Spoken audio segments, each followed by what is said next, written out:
Bom dia, pessoal, tudo bem? Então, tem uma história muito interessante nesse livro aqui do A Psicologia Financeira, do Morgan Housel, que conta a história de um senhorzinho que ele faleceu aos 92 anos. Ele deixou uma fortuna de 8 milhões de dólares. E por que é tão impressionante? Porque na vida dele ele trabalhou muitos anos como mecânico num posto de gasolina e outros anos como faxineiro.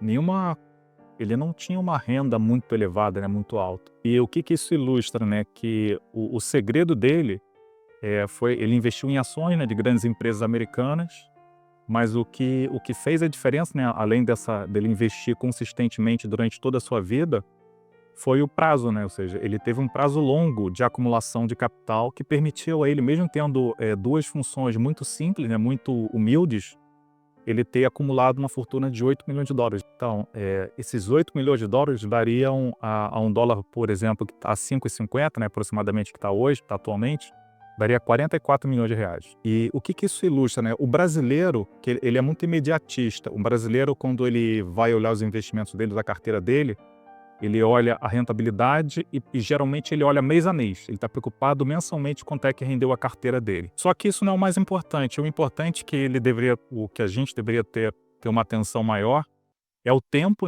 é o prazo, o fator exponencial, da fórmula, dos juros compostos. A parte exponencial é o tempo, não é a rentabilidade. A questão é que o brasileiro ele é muito imediatista, ele quer tudo para ontem, quer tudo para agora.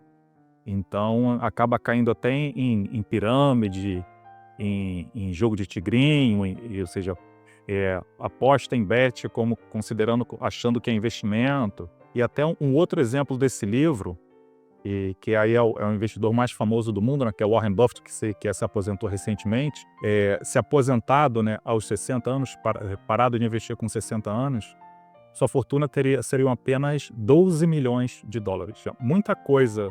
Muito da fortuna dos bilhões de dólares que o Warren Buffett tem foram acumuladas depois dos 60 anos de idade. Isso ilustra bem que o importante é você focar no longo prazo. Mas então fica a reflexão, ou seja, a gente às vezes fica muito no curtíssimo prazo e a gente pensa muito pouco no longo prazo, que é muito mais importante. Ou seja, você tem que ter disciplina, para fazer aporte mensais, você tem que ter disciplina para investir ao longo dos anos, que aí o resultado vem. Quanto que eu tenho que fazer de aporte mensal, em qual idade que eu quero me aposentar, qual renda que eu quero ter. Isso é muito mais importante do que o rendimento mensal da sua carteira. Então é isso, pessoal. Compartilhe esse vídeo com seus amigos. Um abraço.